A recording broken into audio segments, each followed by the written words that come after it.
أعوذ بالله من الشيطان الرجيم. بسم الله الرحمن الرحيم.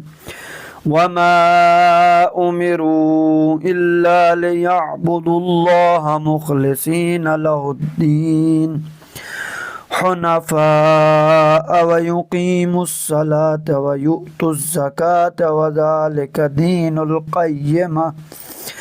حالانکہ انہیں تو صرف یہ حکم دیا گیا تھا کہ وہ یکسو ہو کر دین کو اس کے لیے خالص رکھتے ہوئے صرف اللہ کی عبادت کریں اور نماز قائم کریں اور زکوٰۃ ادا کریں، اور یہی مستحکم تحریروں کا دین ہے۔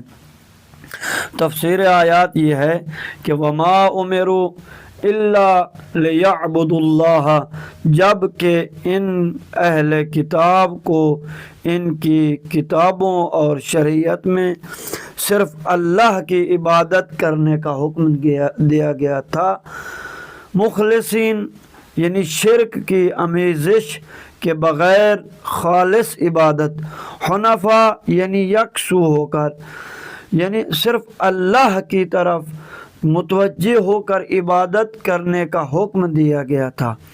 دوسرا پوائنٹ وَيُقِيمُ الصَّلَاةَ، اقامہ نماز، آتُوا الزکوٰۃ اور اداء زکوٰۃ تمام ادیان میں موجود ہے، اگرچہ طریقہ عمل مختلف ہو۔ تیسرا ہے وَذَلِكَ دِينُ الْقَيِّمِ، یعنی یہی صرف اللہ کی عبادت کرنا، شرک نہ کرنا، اقامہ نماز و اداء زکوٰۃ مستحکم دین ہے۔ القیم یعنی کا موصوف محذوف ہے۔